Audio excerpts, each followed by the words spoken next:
Bonjour, bienvenue dans Secret de Scrap. Je suis Alexandra et ceci est une vidéo sur le carton. De la même manière que j'avais fait une vidéo sur le papier uni ou cardstock, je vais faire une vidéo sur le carton parce que j'ai énormément de questions sur le carton. Et surtout dans mes réponses, je répète toujours la même chose. Donc tant qu'à faire, autant mettre ça en vidéo et pouvoir vous rediriger vers la vidéo avec toutes les informations complètes, parce que c'est plus facile d'expliquer oralement en vidéo que par écrit. Par écrit, je donne un minimum d'informations, donc comme ça au moins ce sera clair. Et puis parce que de toute façon, le carton c'est quelque chose d'important en scrapbooking. Ça sert d'une part à faire les couvertures des albums, pour celles qui font des albums, et d'autre part, ça sert aussi à faire des boîtes, principalement. Après, on peut faire encore d'autres choses avec le carton. Moi, je suis très création d'objets, et il y en aura plein qui viendront dans mes futures vidéos, mais du coup, c'est vrai que moi, je suis une grosse consommatrice de carton, et que ça peut être bien utile, donc j'en ai testé différents, j'ai mes préférés, donc je vais vous expliquer tout ça. Alors pour commencer, je vais vous donner un aperçu de ce que j'ai testé, de ce qui existe. Alors j'ai pas 100% de ce qui existe forcément, mais j'ai un bon aperçu, plusieurs échantillons. Donc je vais commencer avec ma cartonnette noire que vous connaissez. Ensuite, ma cartonnette blanche que vous avez peut-être déjà vue une ou deux fois, ne serait-ce que sur l'album des fiançailles, c'était la cartonnette blanche, avec de l'encre sur les bordures, de l'encre rose. Ensuite, donc ça, c'est donc le noir et le blanc. Après, donc déjà en termes de couleur, il y a ce qu'on appelle le naturel, entre guillemets, qui est soit du marron, soit du gris. Alors voilà, donc là c'est moi qui ai mis l'encre noire, donc là celui-là c'est un morceau sans encre, donc ça c'est des chutes. Celui-là c'est pas une chute, il était ce format-là au format A4 quand je l'ai acheté. Donc c'est un peu ce qui existe. Après il y a différentes épaisseurs aussi, je vais vous expliquer tout ça après. Mais pour commencer, voilà, en termes de couleur, il y a des avantages et des inconvénients pour un peu tout. Le noir, l'avantage du noir, c'est que contrairement à celui-là où j'ai dû passer les bordures à l'encre noire, celui-là il est déjà noir, et ça permet de ne pas être obligé de recouvrir de recouvrir les angles avec du papier. Donc moi je trouve que ça fait des économies de papier. Pareil pour le blanc. Le blanc, l'avantage sur le noir en plus, c'est que on peut ancrer la bordure, encore une fois comme je l'ai fait pour l'album des fiançailles. Et du coup le blanc il peut être de la couleur qu'on veut. Moi j'ai déjà fait des albums avec du rose, avec du bleu, avec du vert. Ça prend les couleurs très claires aussi. Donc ça permet de pouvoir assortir en fait le carton à l'album. Mais souvent, le noir ou le blanc il coûte plus cher que le naturel parce que forcément faut le teindre. Donc voilà, naturel marron, naturel gris. En termes d'épaisseur, il existe aussi différentes épaisseurs. Alors les Américains ont un mode de classement qui est pas repris malheureusement par les sites français. Il y en a certains qui parlent en épaisseur, il y en a certains qui parlent en poids. Et du coup, ça fausse un peu, enfin, ça porte à confusion. Alors, je vais juste me lever, je vais aller chercher un dernier exemple. Je reviens. Alors, que j'ai pas pensé à prendre. Où est-ce qu'il est ? Là. Oui. Alors, voilà. Donc, chez les Américains, j'aurais dû prendre un petit papier, parce que du coup, en plus, j'ai tout organisé. Je vais prendre mon bloc-notes, ça ira bien. Désolée. Je pensais le dire oralement, mais c'est plus facile, moi, des fois, de le voir écrit. Alors, je vais vous l'écrire en même temps que je le dis. Comme ça. Donc, je vais commencer par la fin. Donc, il y a le heavyweight. Donc, alors, je sais pas écrire et parler en même temps. C'est comment dire, le poids lourd. Ensuite, il y a le medium weight. Medium.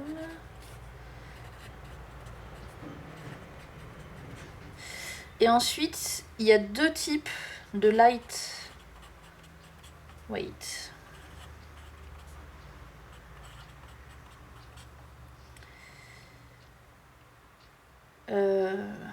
Et après, je vais mettre... je vais l'appeler, alors il s'appelle pas comme ça, mais light plus. Donc, ça, c'est les scrapeuses anglaises et américaines ont ce langage-là, si vous entendez ça dans certaines vidéos. Il faut savoir que selon la marque et le fabricant, en plus, le heavy chez l'un, il sera peut-être au contraire plus léger ou plus lourd que... Il correspondra peut-être au medium chez un autre, etc. Pareil pour le light, pas tout le monde parle de la même chose. Il n'empêche, ce que je vais vous dire, c'est quand même une généralité. Donc le light plus, c'est l'épaisseur des boîtes de céréales. Donc ça, c'est facile à comprendre et à retenir. C'est extrêmement léger. Le très light, c'est les boîtes de céréales. C'est, comment dire, un carton très très fin. Voilà, c'est vraiment, c'est à peine au-dessus du papier. Le médium, c'est ma cartonnette noire. C'est...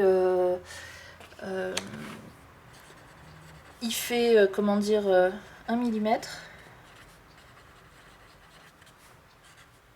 d'épaisseur. Alors l'épaisseur, ça veut pas toujours dire la largeur, hein, mais on va, hop, pour qu'on s'y retrouve. Donc c'est ma cartonnette noire 1 mm. Celui-là aussi, c'est... celui-là, il est un tout petit peu plus dense, même s'ils font à peu près la même épaisseur. Donc lui, il est, même s'il fait la même épaisseur que celui-là, il est plus lourd. Donc, et à l'inverse, lui, il est très épais, et pourtant il est plus épais que le noir, et pourtant il est plus léger. Il est plus léger, il est plus facile à couper. Donc l'épaisseur, ça veut pas tout dire. Il y a à la fois l'épaisseur et la dureté, la densité. Donc ces deux-là, moi je les range en médium. Et lui, même s'il fait à peu près la même épaisseur que ceux-là, je le range en heavy. Pourquoi ? Parce qu'il est plus dur à couper et il est plus condensé. Du coup, il est, comment dire... je peux pas dire que c'est le même, quoi. Et après, il y a... Alors celui-ci, vous voyez à quel point il est épais. Celui-là, c'est du... à la limite, je pourrais mettre un heavy plus. Donc celui-là, je vais mettre... Donc chez moi, c'est les deux planches naturelles parce que elles sont chez moi assez épaisses. Et alors le lightweight, c'est plus fin que ça, mais c'est plus épais que la boîte de céréales. Celui-là, je l'ai vu utilisé par une scrapeuse. Alors, c'est pour ça que je me suis levée. J'ai une boîte de carton. Alors ça, je ne l'ai pas acheté, mais c'était dans un séparateur pour une commande où, vous savez, on met dessous pour renforcer un petit peu. Donc celui-là, il est... Je sais même pas si c'est tout à fait... Si, ça ressemble. Je sais que je connais une scrapeuse américaine. C'est un peu au-dessus de la boîte de céréales, mais c'est quand même très fin. Et celui-là, on peut comment dire, le mettre sur la tablette de rainurage, le rainurer et le plier. Et du coup, elle avait fait plein de petites boîtes décorée et toute mini. Et du coup, elle pliait son carton, elle le coupait comme du papier. Et ça lui faisait ces mini boîtes dans lesquelles elle mettait des bonbons et des chocolats. Donc, et elle appelait ça, donc du coup, petit message, le lightweight. Donc le poids léger en fait. Donc il y a poids léger, poids moyen et poids lourd, entre guillemets, dans les cartons. Et ce qu'on trouve le plus facilement en France, c'est le lourd. Moi j'aime pas bien trop l'utiliser parce que c'est assez pénible à découper et même à... comment dire... quand on veut faire une boîte et que du coup on met des angles, etc., plus on rajoute de l'épaisseur et plus du coup ça fait des décalages, etc., ça fait du papier en plus. Il faut compter ça dans les mesures. Vous voyez, si je prends donc c'est celui-là et que je mets les deux à côté, ça me fait... vous voyez l'angle que ça me fait. Donc, et puis surtout, c'est pas forcément beaucoup plus solide, c'est pas forcément beaucoup plus... Enfin, ce type de carton-là est suffisamment solide pour n'importe quel album, pour n'importe quelle boîte. Quand vous le renforcez avec du papier, de la colle et que vous faites votre construction, franchement, on n'a pas besoin d'être aussi lourd que ça. Même pour des très grands albums. Moi, celui-là, je l'ai acheté au tout début. J'en rachèterai pas et j'estime que j'en ai pas besoin du très lourd. Celui-ci...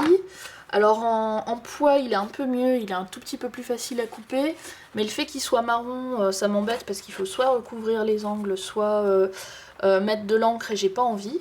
Et surtout comme il est petit en A4, ça me donne pas des possibilités comme du 30 par 30, que ceux-là je les trouve en 30 par 30. Et ensuite celui-ci, moi je l'aime beaucoup, même s'il est un peu plus épais, il est très léger. Il est très facile à couper et pourtant il est solide dans les constructions. Par contre, il n'est pas pratique parce que je le trouve en plaque de 50 par 65. Donc c'est encombrant. Une fois qu'on a des petits morceaux, c'est facile à couper, mais quand on a une grande plaque, ne serait-ce que pour la mettre sur le bureau pour couper, pour la tourner, c'est un peu galère. Donc ceux-là, je les ai, mais quand je les ai finis, j'en reprendrai pas. Donc moi, une fois que j'ai épuisé tout le reste, je ne commanderai que celui-là et je n'utiliserai que celui-là. Donc voilà, j'espère que j'ai été claire. Donc les boîtes de céréales, c'est très léger et trop léger pour du scrap, je trouve. Je vois pas l'utilité. En plus, c'est à peu près la même épaisseur et le même, comment dire, la même tenue que un cardstock par-dessus lequel on aurait collé un papier décoré. Donc je vois pas l'utilité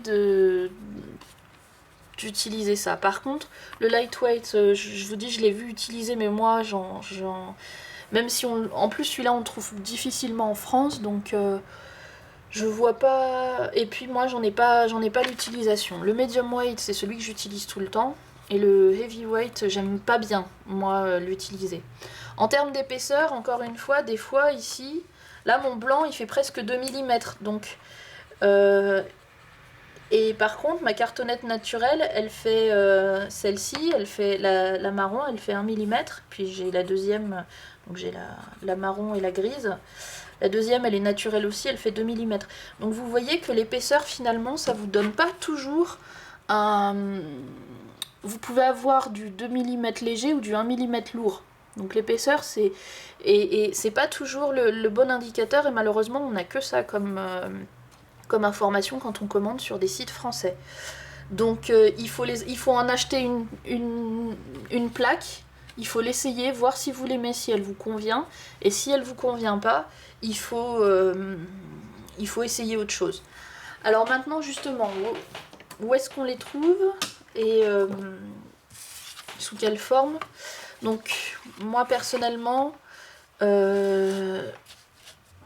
donc celui-ci, je l'ai acheté chez la boîte à scrap. Donc tout le monde me demande, donc la boîte à scrap, c'est un site internet, vous tapez boîte à scrap en 3 mots différents dans Google, vous tomberez sur leur site internet. Eux, ils le vendent pour cartonnette noire 2 mm. Alors prenez pas peur, elle fait bien 1 mm, mais c'est marqué 2 mm. Et ensuite, ils sont en rupture du stock la moitié du temps. Un mois sur deux, ils en ont pas. Un mois sur deux, ils en ont. Donc si vous la voyez pas sur le site, retournez-y régulièrement, vous tapez cartonnette dans la recherche et elle ressort quand elle est en stock. Donc si vous en trouvez pas, c'est qu'il faut revenir, faut guetter un peu tous les 15 jours, ou sinon vous pouvez leur envoyer un mail et leur demander de vous envoyer une alerte quand le produit est de nouveau en stock. Donc ça c'est pour la cartonnette noire. Ensuite, que j'ai trouvé aussi chez la boîte à scrap, il me semble que c'est celui-là. Il me semble. Et que celui-ci, je l'ai trouvé sur la fourmi, ou l'inverse. En tout cas, je crois que c'est celui-là sur la fourmi et celui-là sur la boîte à scrap, mais je suis pas sûre. En tout cas, ces deux-là, pareil. Vous les trouvez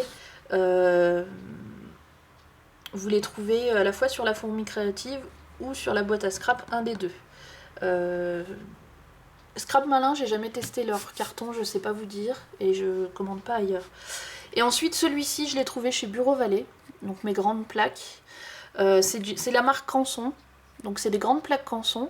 Et chez Canson, il y a les différentes épaisseurs dont je vous parlais, ils ont même plus, parce que ça sert en fait à de l'encadrement pour pour des tableaux. Donc en fait, eux, ils ont plus fin. Ils doivent avoir, parce que moi je la considère comme medium weight, ils ont le lightweight, eux. En grande plaque aussi, Canson, donc faut regarder, elles sont toutes dans un présentoir, vous savez, avec des étagères différentes, et vous pouvez comparer, vous pouvez les sortir, voir l'épaisseur et la résistance. Ils ont même plus épais que ça. Ils ont beaucoup plus épais que ça. Ils ont aussi, donc ils ont aussi du blanc, ils ont aussi plutôt de cette épaisseur là en plus, et du naturel. Ensuite, ils ont même une plaque comme ça avec au-dessus de la mousse qui fait pratiquement 1 cm d'épaisseur. Donc chez Canson aussi, ils ont par contre un très large éventail de ces plaques là, mais elles sont grandes. Il faut les stocker et après il faut pouvoir les découper. Donc ça chez Bureau Vallée ou en magasin de dessin ou de loisirs créatifs. Moi j'en ai trouvé à Grenoble, j'en ai trouvé là où j'habite. Et c'est en termes de prix par contre, c'est à peu près tous les mêmes ordres de prix. J'ai essayé de faire des conversions, il n'y en a pas un qui est plus cher, moins cher. Si, le noir et blanc c'est toujours un peu plus cher que le naturel, forcément. Donc ça faut le savoir. Et puis après, je dis il faut tester et puis il faut voir ce qui vous convient le mieux. Ce que vous préférez. Alors ensuite, je vais parler, maintenant que j'ai dit les différents poids et que j'ai dit les différents endroits où on peut les acheter, je vais vous expliquer comment le couper. Donc, je vais ranger ça. Alors, il y a plusieurs moyens, je vais vous en montrer 3, de couper du carton. Alors, hop. Le premier que vous m'avez vu utiliser souvent, c'est le cutter rotatif.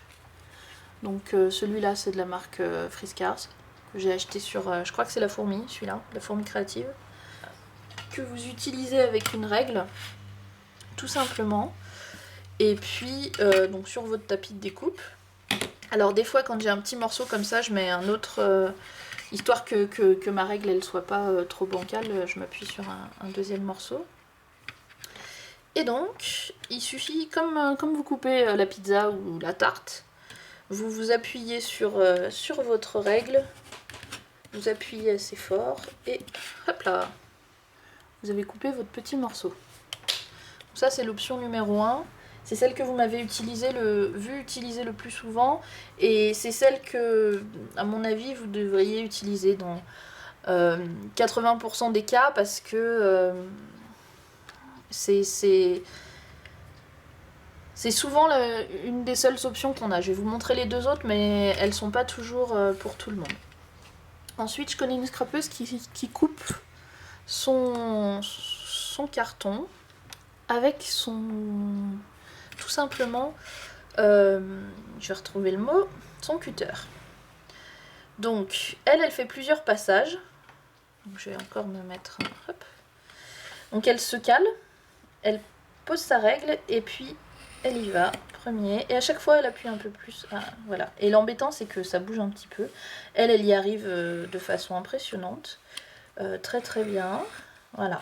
Et là j'ai fait 3 passages. Donc ça marche aussi. Par contre, si vous avez des grandes longueurs et beaucoup de choses à couper, faire plein de passages et puis faut être patient, faut avoir du temps. Mais ça marche aussi. Si vous n'avez pas encore le cutter rotatif, sachez que ça fonctionne. Les cutters, je dirais de bricolage, je sais pas si j'en ai un, enfin je sais que j'en ai un mais je crois pas qu'il soit à portée de main, je crois qu'il est justement dans ma boîte à outils. C'est moins pratique que ces 2 outils là parce que ils accrochent et tout. Justement l'avantage du cutter rotatif c'est que il accroche pas, il roule, c'est plus facile pour couper à la main. Je vais vous montrer une 3e option qui correspond à un achat que j'ai fait récemment, mais la 3e option malheureusement elle n'est pas accessible à beaucoup de gens. C'est pour ça que je vous dis dans 90% des cas, optez pour cette solution-là. Si vous n'avez pas encore de cutter rotatif, ça marche, il faut juste un peu plus de temps. Et la 3e option, je vais vous montrer un massicot qui coupe le carton, que je viens d'acheter.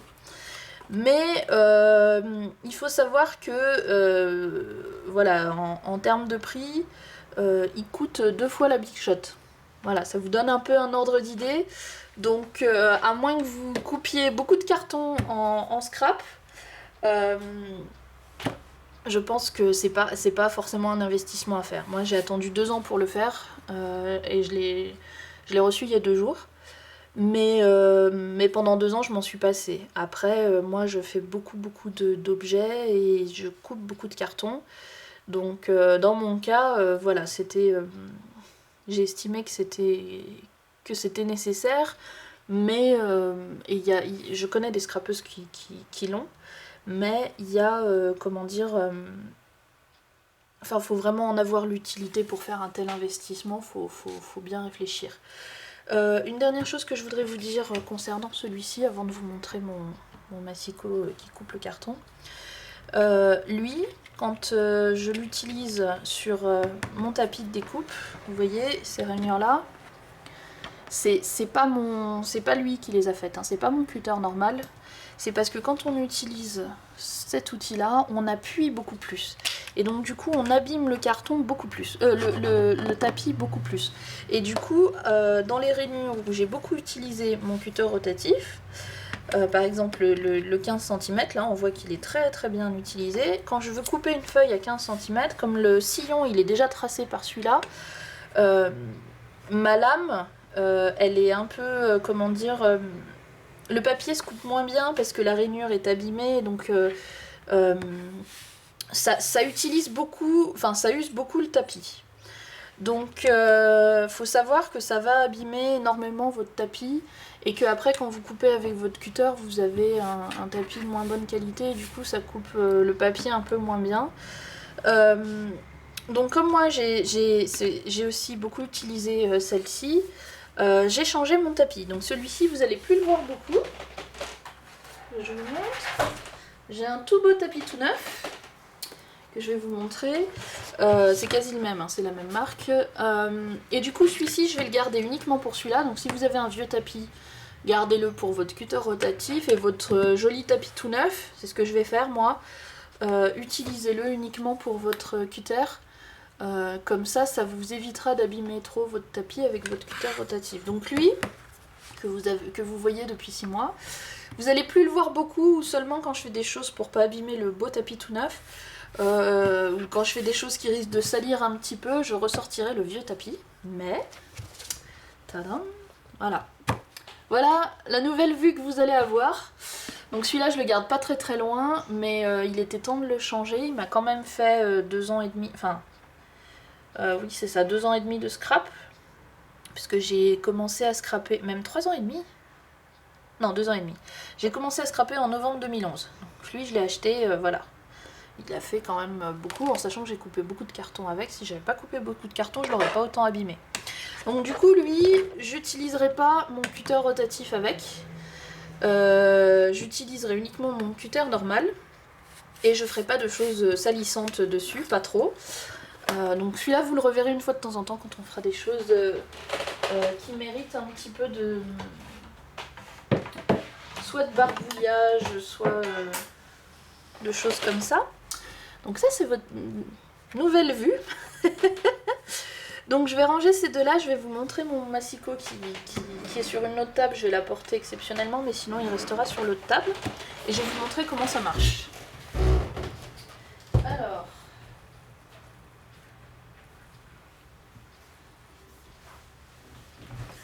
donc prenez pas peur, hein.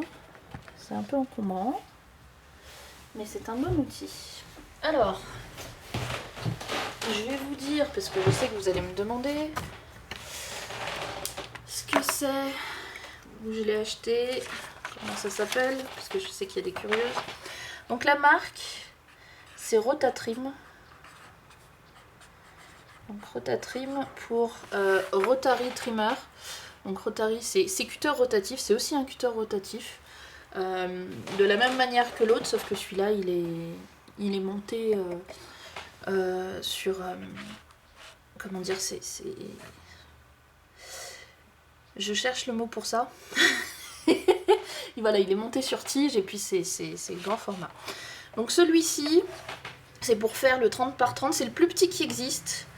C'est le M12, série pro. De toute façon, ils font pas de série pas pro. Donc si vous tapez professionnel, de toute façon c'est marqué là, je sais pas si vous voyez bien. Hop. Donc Rotatrim professionnel, c'est le M12. Vous tapez professionnel. Vous tapez ça dans Google et vous trouverez les endroits pour l'acheter. Moi je vous dirai pas où je l'ai acheté. Je recommande pas de site parce que je l'ai comment dire, il y en a 3-4 sites français hein, qui le vendent. La marque est anglaise. Je vous laisse faire vos recherches dans Google. Je recommande pas le site parce que quand j'ai fait qu'une seule commande et que je connais pas bien, j'aime pas recommander un site parce que du coup, si les gens ont des problèmes avec, moi je peux pas m'engager entre guillemets. Ceux que je cite souvent, Scrap Malin, la boîte à scrap ou la fourmi créative, j'ai fait pratiquement une commande par mois depuis 3 ans chez chacun d'eux ou chez les uns ou les autres alternés. J'ai jamais eu de soucis. Donc j'ai aucun problème à les recommander. Maintenant, les sites où j'ai fait qu'une seule commande et où je connais pas, j'évite quand même trop de les recommander. Donc ça permet de faire du 30 par 30. Ça fonctionne, alors là vous ne le voyez pas parce que c'est hors caméra, mais il y a la lame en fait elle est là-dessous et il suffit tout simplement de passer le carton et de bouger la lame. Donc je vais vous montrer un exemple. Et donc ça fait toutes les épaisseurs sans, comment dire, enfin toutes les épaisseurs, non, maximum 3 mm. Mais je veux dire ça fait aussi bien le papier que le carton. Alors je vais l'utiliser principalement pour le carton, je vais continuer à couper mon papier comme ça, mais pour le carton c'est super. Et par contre on peut pas faire moins de 4 cm. Pourquoi? Parce qu'il y a l'épaisseur de ça. Donc en fait, en gros, là, je peux couper un petit... alors je vais vous montrer. Donc je passe comme ça. Vous voyez, c'est fait super rapidement. Donc ça, je peux couper un petit bout de moins de 4 cm. Par contre, le bout restant, là, il est obligé de faire plus. Au minimum, il peut faire 4 cm. Il peut pas faire plus. En fait, le petit bout qui reste de ce côté-là. Après, vous pouvez couper... moi, j'ai déjà coupé des fines lamelles. Parce que j'ai enlevé un demi-centimètre, ça le fait très bien. Mais ce morceau-là, si je veux le couper dans ce sens-là, je peux pas. Voilà. Mais bon, c'est pas fait pour en même temps. Donc ça coupe le léger. Donc celui-là, c'est le plus gros que j'ai. Hein. Donc je vais vous montrer. Celui-là, je l'ai pas encore testé. En plus, il est en diagonale, alors ça va pas être simple. On arrive à la fin, bientôt. Alors, que je vous montre. Voilà. Hop.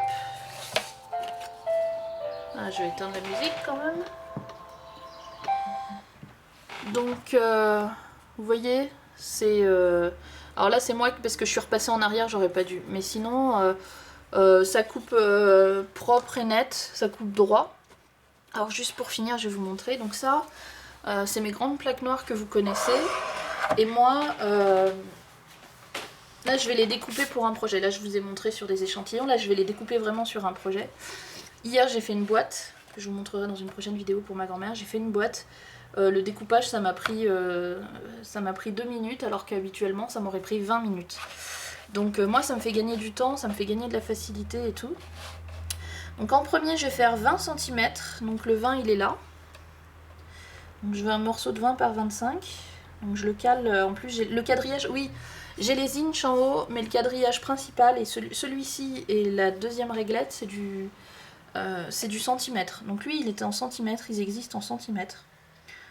Donc plus besoin de conversion, de s'embêter. Vous voyez la rapidité et la facilité avec laquelle je coupe mon morceau. Donc 20 par 25 j'ai dit. Donc 25 maintenant, je me cale là. Voilà. Je vais vous laisser du coup, j'ai de la visite. À très bientôt.